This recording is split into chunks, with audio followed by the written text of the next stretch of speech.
Peace and grace, ladies and gentlemen, and thank you for staying tuned in. You are listening to WHGE 95.3 FM, your radio station for education and advocacy and information. We give it to you, and we give it to you from the best of our ability, the absolute, undeniable, and qualifiable truth. So stay tuned, because I've got something for your earbuds today. I'm Rachelle Wilson for Make Some Intelligent Noise, the justice movement, where I advocate and I fight for justice, equal justice under the law for all people of all nationalities. We all get the same thing. Fair and equal justice for all. So thank you so much for being here. I'm delighted to be in your presence once again, and I'll tell you, ladies and gentlemen, I have been listening again to Bishop T.D. Jakes, and the man just absolutely moves my soul. He moves my soul. And one thing that I'm listening to, or I was listening to in the late hours of the night, I was listening to T.D. Jakes do this lecture called I Didn't Know I Was Me. And one point that he makes in there that I think is very clear, and I want to piggyback, or dovetail rather, off of the journalist before me, Timeless Thomas, Big Deezy. You know what it is. He's your baby, right? So shout outs to Timeless Thomas and to all of the journalists here at 95.3 FM. But one of the things that I did hear Timeless say was taking accountability and responsibility for our own actions. You know, how often do things take place in our life, situations, circumstances, and situations take place, and the first thing we do is we blame it on God. Well, it's God's fault because I didn't have this, or it's God's fault because there was too much of that going on. We use God as a scapegoat on far too many levels. When, the way that Bishop T.D. Jakes gave it to me last night, it was so simplistic. So I'm going to give it to you just the way he gave it to me. Stop blaming God for your choices, because God will not step inside or over your will. If you will to do something, then you deal with the consequences that come with your will to do those things. God did not come and make you do this or do that or go here or marry that person. You wanted them so bad and you needed them in your life, and now you're miserable. Or you thought that it would be okay to make this left turn when you should have made a right turn. Now you're all jammed up in the prison system. All kinds of choices that we make. We bring a lot of the consequences on ourselves simply because of bad thinking. Negative, nasty, inappropriate, immature, and without a spirit of discernment thinking. Sometimes our ego can get so embedded into our way of life that we think our way is the only way, it's the best way, there is no other way, and so we begin to implement choices into our lives. And as we're implementing these choices, and this is without the consultation of that great and divine, eternal, spiritual being we call God. You haven't consulted God. You didn't pray on it. You didn't take it, into your prayer closet for 2 or 3 days, 48 hours or whatever. You just made a rash and momentary decision. And let me also say, some folks make monetary decisions. You will make a decision to proceed forward based on the finances, the money that you may be awarded or rewarded for making this or that particular choice. And when all things just blow up in your face and it all shoots to hell, then you want to blame God. Oh, God, it's your fault because ... And babies, let's be clear. It struck me like a bolt of lightning God will not overstep his bounds into your will. You make the choice. You deal with the consequences, whatever they may be. Good choices will lead you to great consequences. Inappropriate choices will lead you to challenge, compromise, uncomfortable consequences, and karmic consequences. Because I promise, what you do to someone else, how you treat other human beings, whether you know them or you love them or you don't know them, they're a complete stranger, you never know. You could be entertaining angels unawares. But whatever you do, however you live your life, the energy that you put out, it will boomerang and it will come back. And if by some happenstance it misses you, you can rest assured that your children or the people that you love in your family is so sad. If karma can't or won't get you, sometimes it'll get you just by getting the ones that you love. And some of these words I speak from experience, personal experience, and some of it I speak simply because I've seen it happen to other people. And be assured, ladies and gentlemen, you do not know who are God's chosen. Just because they have a particular title that says that they are thus and so, does not mean that they are God's chosen. They may be man's chosen, not necessarily God's chosen. But you can rest assured, one thing for certain and two things for sure. If you mess with God's anointed, chosen anointed, you are poking for trouble. You're poking for trouble. And since you don't really know who are God's anointed, for all we know, it could be you. You may be one of God's chosen anointed people to do great and amazing things. Your purpose in this life is set to change the course of the world. You don't know until you reach down and find out, what is my purpose? But when God has put his hand, her hand, the hand of God has touched a human life and has anointed them, chosen them for a very specific purpose, I strongly encourage you to back off. Back off. Because what you do to God's chosen and anointed, if you do them wrong and you speak ill, you are asking for trouble.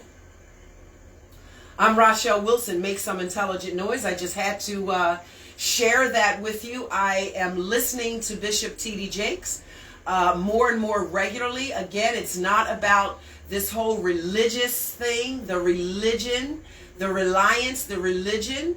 It is about the words and the message, the way he teaches. I like the way he teaches, the way he brings the message, and his presentation. It always seems to strike a chord. Same thing for Dr. Ava Muhammad. I absolutely enjoy her lectures, her teachings, her dialogues. She's loaded with information, and I learned so much. So I wanted to share that with you because I'm here at the Education and Information and Advocacy Station. I am a professional licensed journalist, qualified.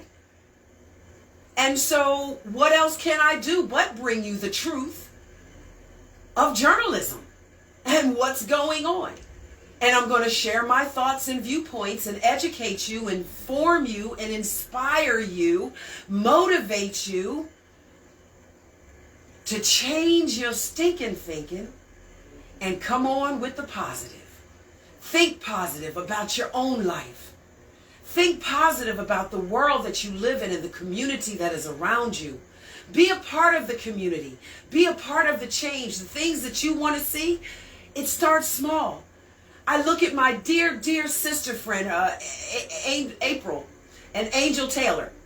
Angel Cakes. I love her to pieces. And she wanted to be the change. So she started right in front of her home with planting flowers and making a beautiful garden to beautify the neighborhood. That's where she started. And it has blossomed way beyond her front door now. So it doesn't have to be great, big, huge things that you're doing to make change. They can be the little things. The little things matter so much. Like planting a little garden. Flowers, beautiful purple and orange and white flowers. Yellow flowers. Just to beautify the neighborhood. To beautify in front of your home. Small changes like that change other people's thinking. When they see this beauty, it gives them a sense of inner beauty. So that's my 2 cents. That is my 2 cents from a spiritual perspective to be the change that you want to see, to recognize your purpose in the bigger picture, the big scheme of things, to know who you are. I'll never forget in Rites of Passage, I learned, and it was one of those epiphany moments, where it just went boom, and it hit me, and I got it. You can never truly be your best self or give your best self to another human being until you truly know who you are. Know thyself. Know thyself.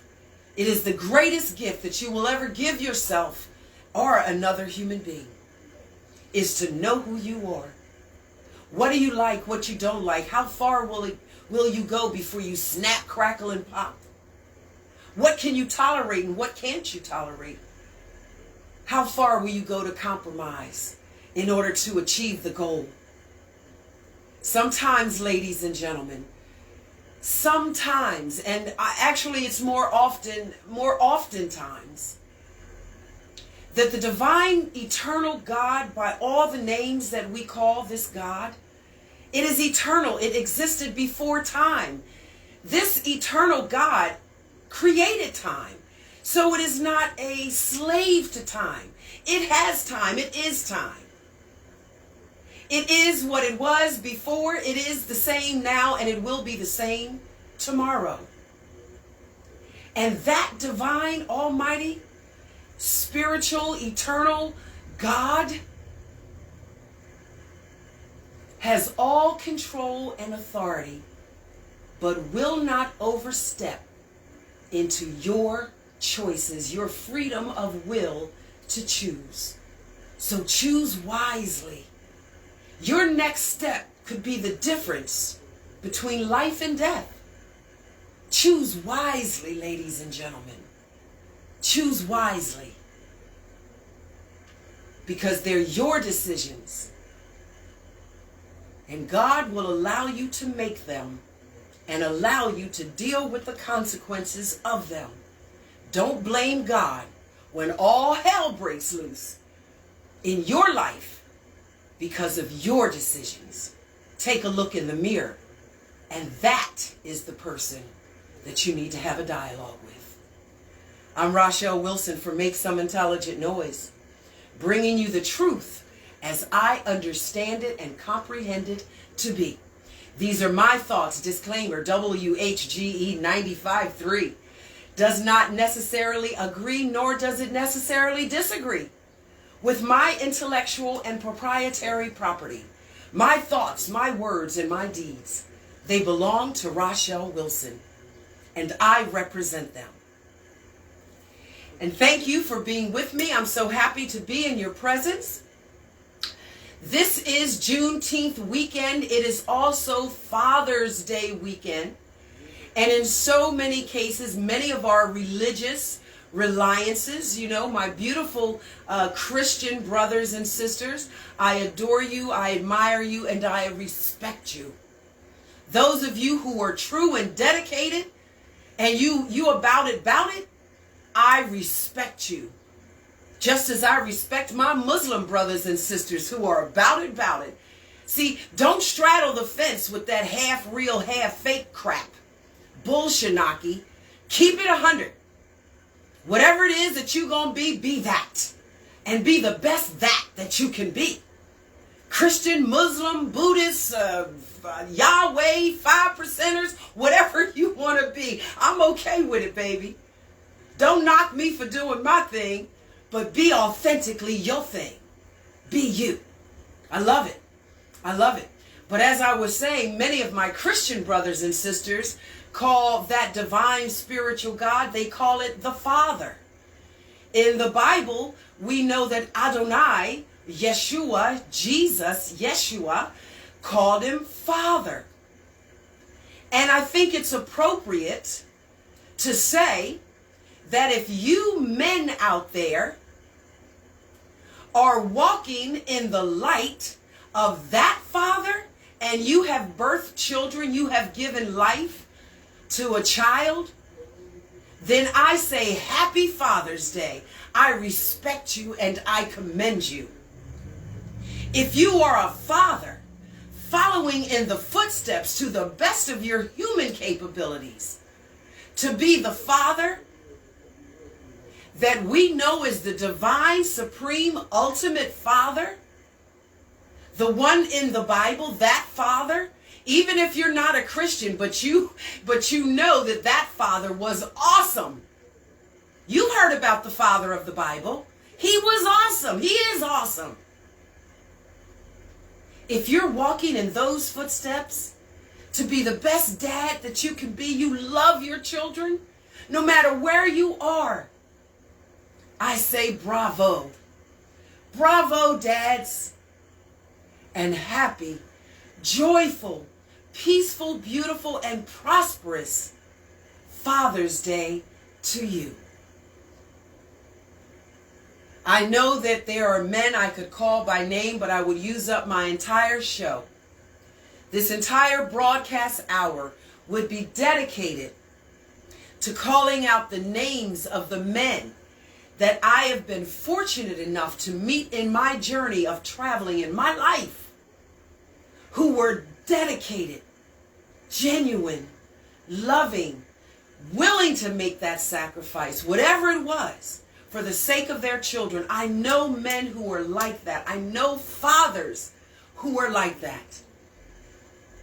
Now, I personally, my story did not have a large chapter in it where there was a dad. There may be a few pages in my book that speak to my father, my physical earthly father, being here and loving me as his daughter. I didn't have a lot of that. Maybe 3 or 4 pages. And I always wanted a father. I always thought fathers were great.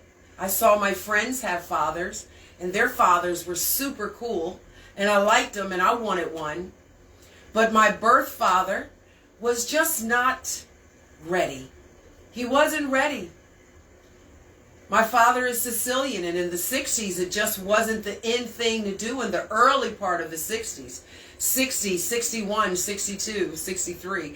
Those were not popular times for Italian men and Native American and black women, brown-hued women, to commingle and have babies. It wasn't popular. I'm not saying it didn't happen because I'm here. It happened. I'm not the only one. And my father couldn't take the pressure, so he wasn't available. And the man that my mother did marry, the stepfather, he didn't like the fact that I was a half-breed child. He didn't like it. And he made sure that I knew in his daily physical abuse of me, beatings and whippings and bad words to me, all of these nasty things, because he didn't like me being a half-breed. And he didn't like the fact that my mother had been with a man who was not completely brown. So that's my experience with the opportunity to have a father. And in many, many ways, on many levels, as a young daughter coming up, a young girl coming up, I needed my dad. I needed a man's guidance to show me and to teach me the rights and wrongs. of what men are supposed to be versus what so many men are. I had to learn the hard way. I had to learn my lessons the hard way.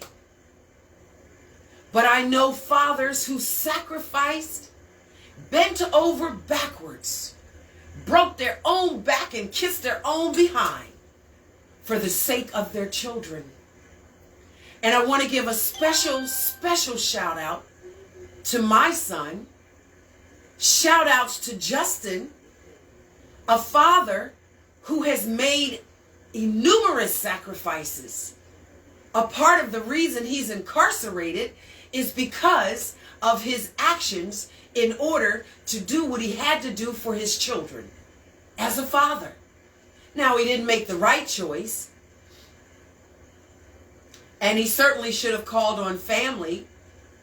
But being the strong and independent young man that he was at 21, 22, he made a choice in order to provide for his son, his children. He made a bad choice as a father. And although he's still to this day, right now, as we do this broadcast, June 17th, we are fighting to get him home from that incarceration.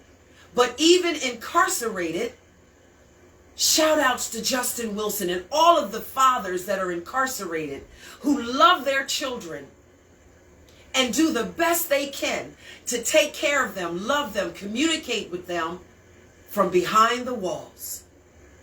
My son still sends his children money. He makes sure that he communicates with them, and he always encourages them to keep a yellow ribbon tied around that tree because Daddy's coming home. Daddy's coming home soon. And that's what we're fighting for, is to reunite Daddy with his children because he's a good father. So happy Father's Day to all of my amazing dads out there who love their children, really love their children. And if you are not one of those dads, I won't judge you. Perhaps you do very bad things and you're not a good dad and you're not supporting. Maybe you have your own issues of trauma that take you away from your kids. But you want to be there. If you were healthy, you would be there. If you could stop doing bad things, you would be a better dad. To all of you, I say, hold on.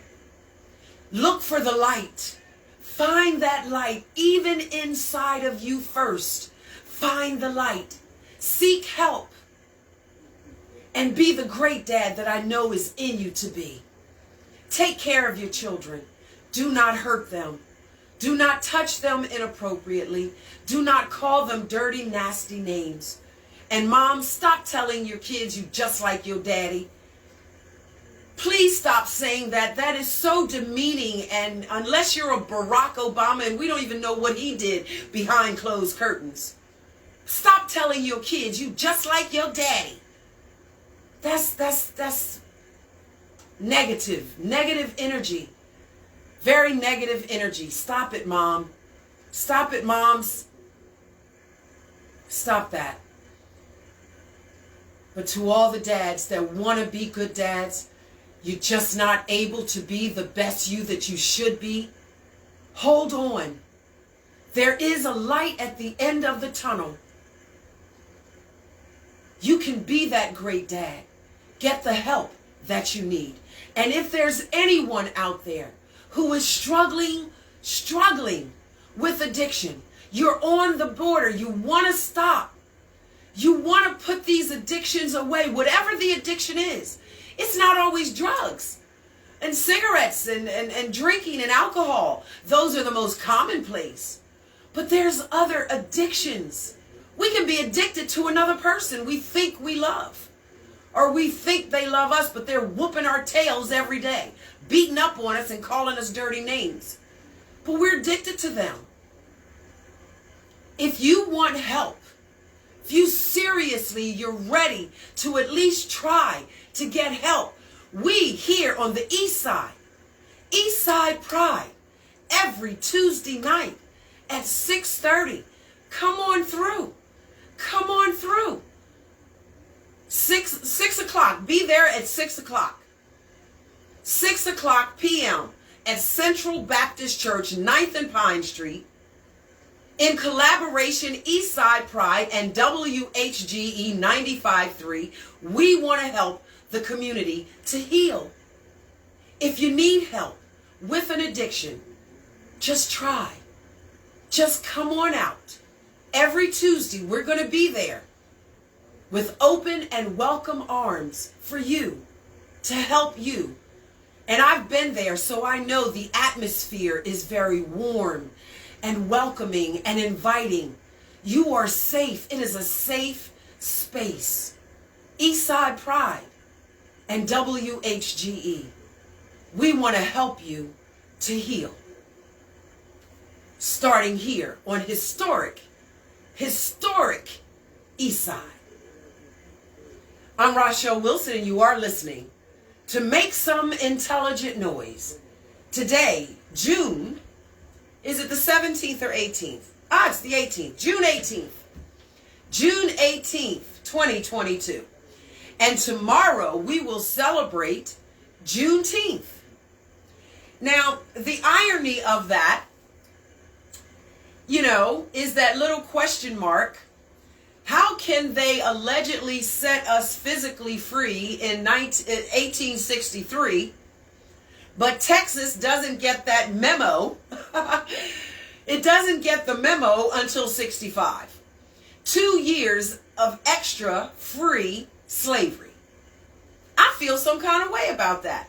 Yes, I'm celebrating the fact that we finally got the memo, that our ancestors who were enslaved in Texas, they finally got the memo in 1865 that you don't have to be here as a slave anymore.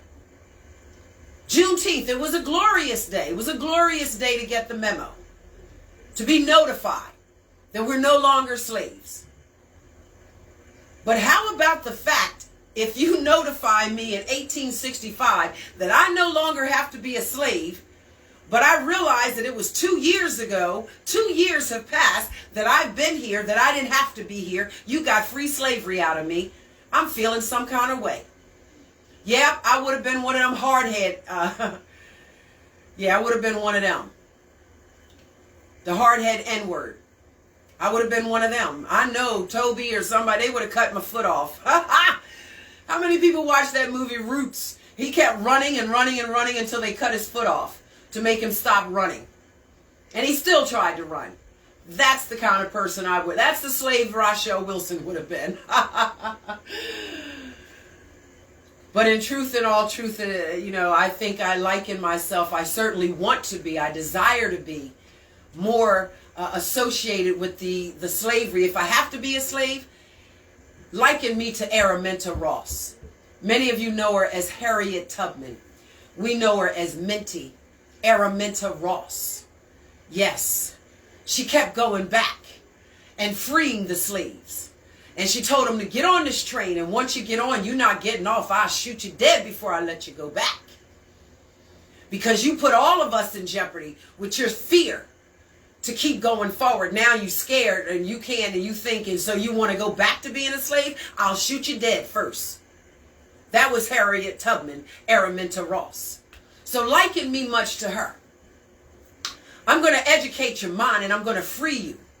I'm going to free you and liberate you from the slave mentality, the thinking like a slave. I'm going to set you free. Rachelle Wilson is going to set you free. Get on this train, ladies and gentlemen. All aboard. We're moving.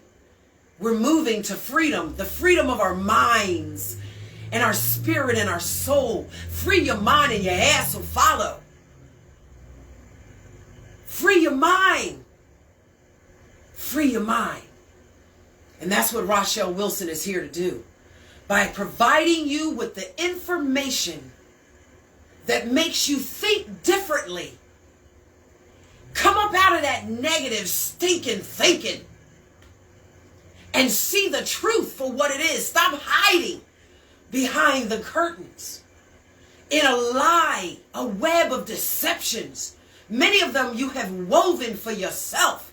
Many of them have been woven for you by mainstream media and the people that we live around. We chatter and we gossip. But how many of us do the research? How many of us get down and do the homework? Get in the trenches, boots on ground, and find out the facts and the truth. Rachelle Wilson is here to liberate your mind.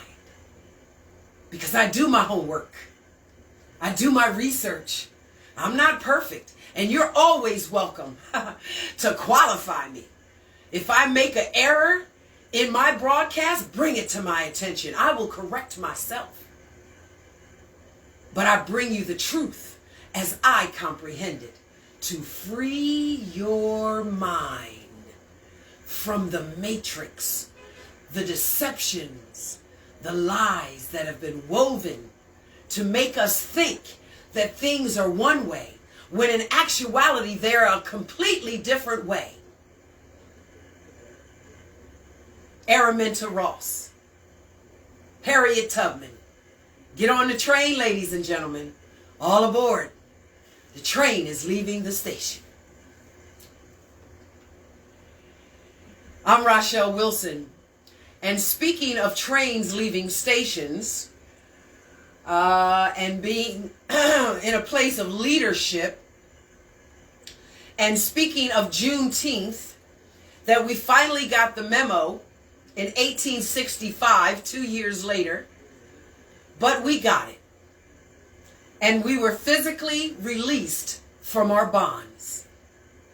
Now another system was put in place, of course, and we're not going to go down that road today, but we all know another system was put into place to replace slavery, illegal, unlawful slavery, and turn it into legal and lawful slavery. And if you're out there and you're saying the words to yourself, prison, prison, prison, then you've hit the jackpot.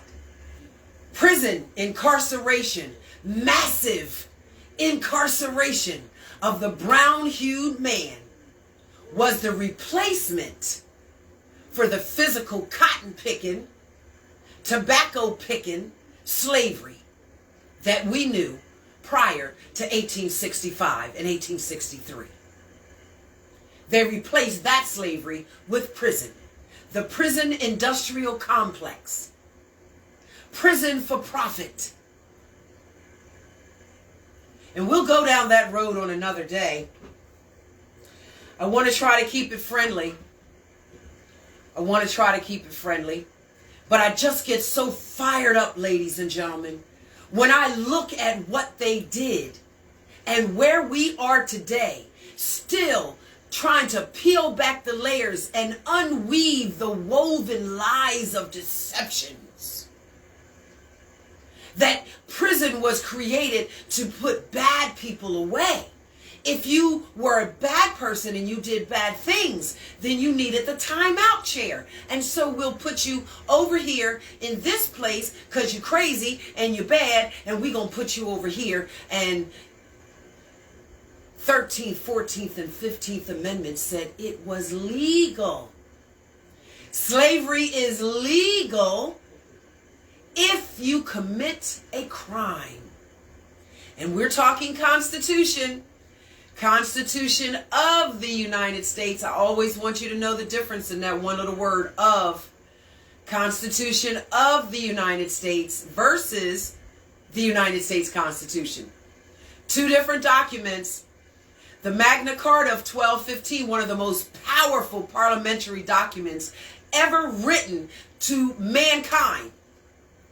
The Constitution of the United States drew from the Magna Carta.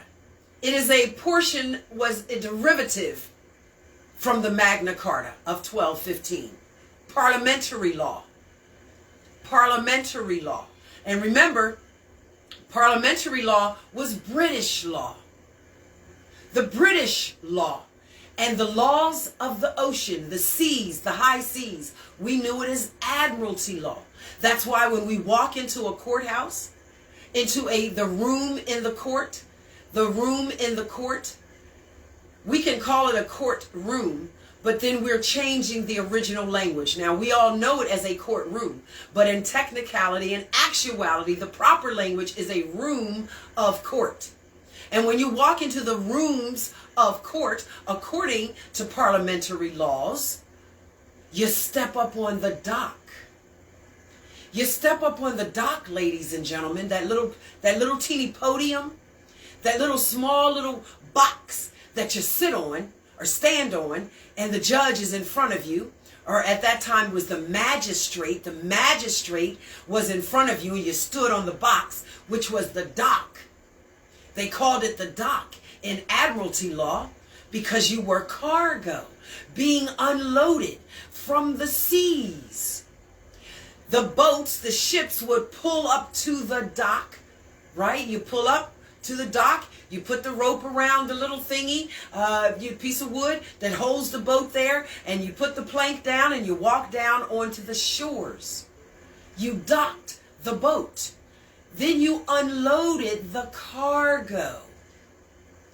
And ladies and gentlemen, I can't tell you how much cargo of brown people were unloaded right here in old Newcastle, Delaware. Here in the state of Delaware, at old Newcastle, the docks, the boats, the ships unloaded the cargo of your ancestors and mine. They unloaded the cargo on the dock. And in parliamentary law, the Magna Carta is parliamentary or British law. And even today in 2022, we'll step into a room of court, as you know it, courtroom, in the house of court, the courthouse, house of court, in the room of court. We will step in. The judge is in front of us. You've got defense and prosecution on either side of you, and you will cross the bar, the swinging gate. That's a whole nother story. You must cross this swinging gate, the bar, barristers. Step onto the dock as you stand in front of the podium. As you stand in front of the podium, there's no box any longer. The box has been removed. Now the podium is there that represents the box or the dock. You are the cargo standing at the podium. Ladies and gentlemen, it took me 13 years of studying nothing but cigarettes, coffee grounds, and cigarette butts. Up 2 and 3 nights in a row, no sleep, studying with my Black's Law Dictionary, my parliamentary law, admiralty law, common law, and I'm studying it and connecting it. And then I'm taking my Bible. Because the Bible, the entire book of Ephesians, is very, very well played in the Constitution of the United States. You see, the framers believed, they thought, they considered themselves as Christians, followers of the disciples of Christ. That's what they thought. Somehow they did not figure out that Jesus the Christ, Yeshua, Adonai, nor the disciples were slave owners. So where they got that part from, well, that's a whole nother story for another day. But the framers of the Constitution of the United States were slave owners, but considered themselves strongly as Christians. So when they framed the Constitution of the United States, they included a good portion of Ephesians from the Bible, the Holy Bible, the King James Version Bible. Read the Constitution of the United States and read Ephesians, and you will see the language is synonymous and parallel to each other. Signs and symbols, they're all around us, but we don't see them. We walk right past them every day because they're hidden. They're hidden. The judge, when we walk into these rooms of court and the judge is standing in front of us or sitting in front of us, and he's got this black robe on, right? Where does that come from? Where does the black robe come from? Why is it black? Why can't it be purple? Why can't the judge wear orange robe? Why does it have to be a black robe? Signs and symbols, they're metaphors for something deeper. And if you don't know it, if you don't comprehend it, then you're going to stand on the dock in front of the podium, in front of the judge, and you're just bait. You're just bait, ladies and gentlemen. You got to understand, comprehend, understand the signs and the symbols of the systems. There's systems that are in place. Do you know what a system is? A system, in the most simplistic definition, it means to do things a certain way consistently. Right here at WHGE 95.3 FM, we, the journalists and the station, we have a system of operations. We always do this. We never do that. We go here. We're there 15 minutes early. We always, with FCC rules, and we have systems of operations in order to be a journalist at WHGE. Everything has a system, a consistent way of doing things.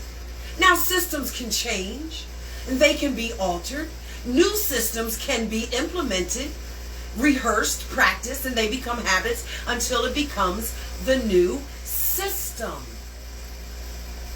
COVID brought this entire world a new system, a new way of doing things. COVID brought that to the world. New system of doing things consistently. Right? So systems are all in place. And there's signs and symbols everywhere. But you gotta open your third eye. Giving a shout out to Pat Gibbs and No Saroma for the third eye. They're here every Saturday from 11 until 12.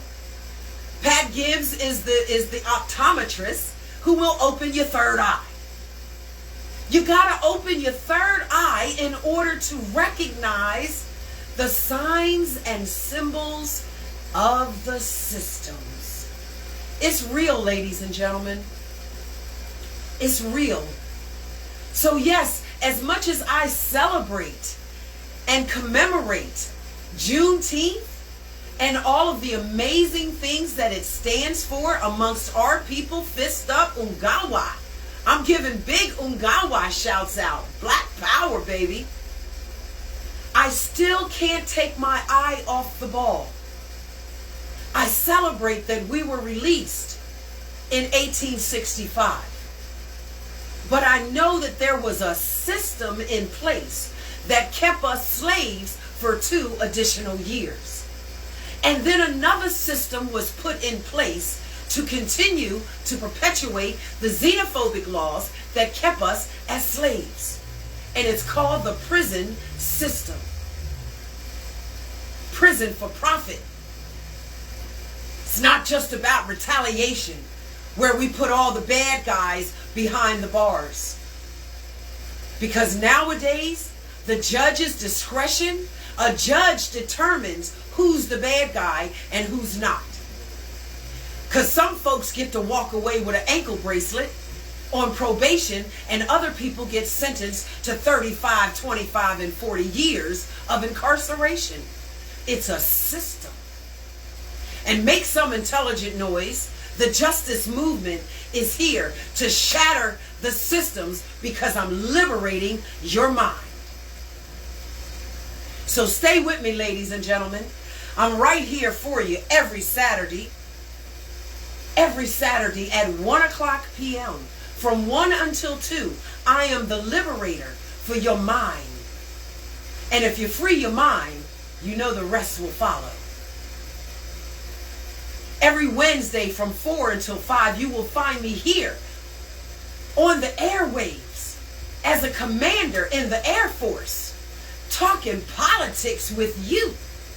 Call me. I want to hear your thoughts. We've been talking politics, and now we're getting deeper and deeper down the rabbit hole. I want to know what you're thinking. So call me. The phone lines are open every Wednesday from 4 until 5. And I worked really hard to advocate to get the phone lines up and running and working properly so you can call in. This is your radio station. I want to hear your voice lifted up with me, Rachelle Wilson. Wednesdays from 4 to 5 on the Political Power Hour. And I'm here every Saturday from 1 until 2. Make some intelligent noise. And there's 2 things I'll promise you. I'm going to be me. I'm going to be authentically, realistically, truthfully, transparently me for you. I will not be fake. I will not lie to you. If I tell a misnomer, it is because I knew no better. But when I bring it, ladies and gentlemen, I'm bringing the noise, the intelligent noise of my passion, my fire, in hopes to inspire, motivate you to get up and be a part of the change that you want to see.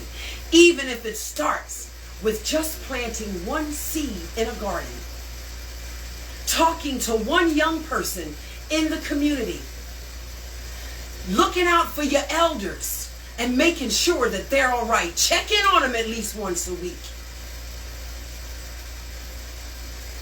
We must be each other's keeper for the common unity of the common good. Am I making sense to anyone out there? Does anyone out there, you feel me? Can anyone relate to what I'm saying to you? Can you feel me? Because I'm feeling you, ladies and gentlemen. I get a little passionate sometimes. I can't help it. It's just who I am. I don't mean no harm. I don't mean any offense to anyone. But the truth can sometimes be uncomfortable. People don't want to hear the truth. They want to hear all the good things. Oh, you look so nice. Oh, you're a wonderful person. Oh, that shouldn't have happened to you. You too good for that, honey. But the truth, you did something that you wasn't supposed to do, and that's why that crap is happening in your life. Take a look at the man in the mirror. Everybody out here can look at you and tell you you look so fine.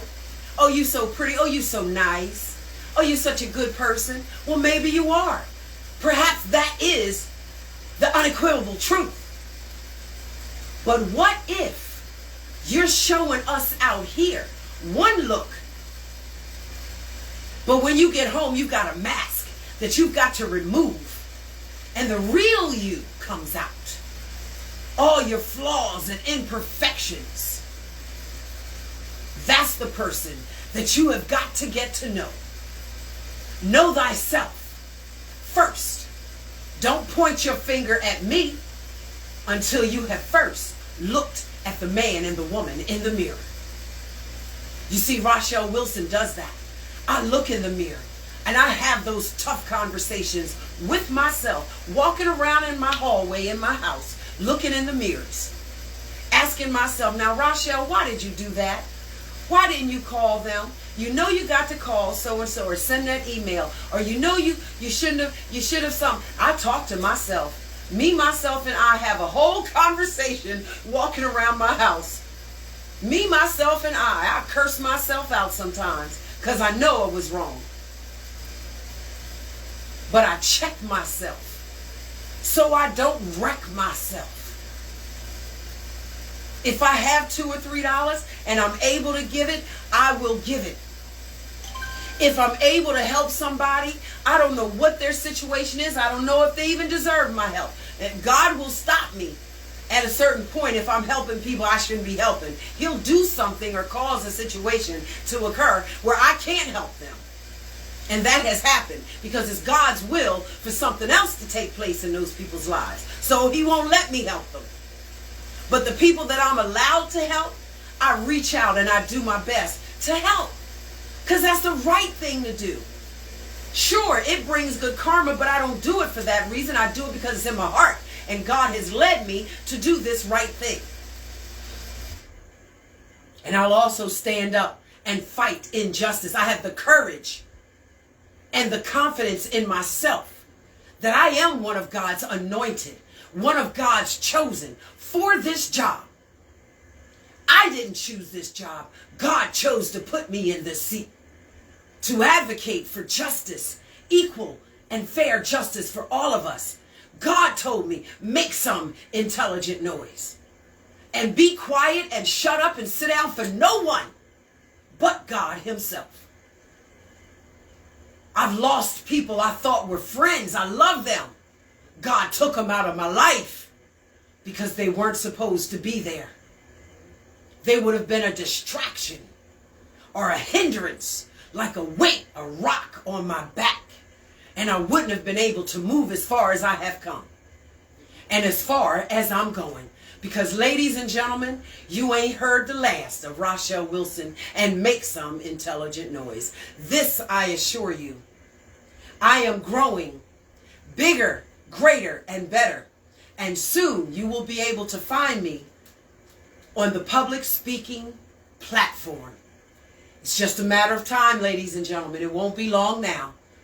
But you will be able to see me on the stage of public speaking and my platform. Make some intelligent noise. I'm Rachelle Wilson. I can't thank you enough for spending this hour with me. I love you. I appreciate you. I respect you. I value you. I value you. That's why I tell you to call me at the station and let your voice be heard, because I value you. WHGE 95.3 values your voice. So you can call any of the journalists anytime, but please remember me, because I want to hear what you have to say. But until we meet next time, right here on the airwaves, as I command in the Air Force, until we meet again, ladies and gentlemen, be good to yourself. Know thyself. Who are you? And be good to other people. Be kind, be polite, be respectful. Karma is real. I'm Rachelle Wilson, and I now return you to your regularly scheduled program. Peace and grace, and happy Juneteenth.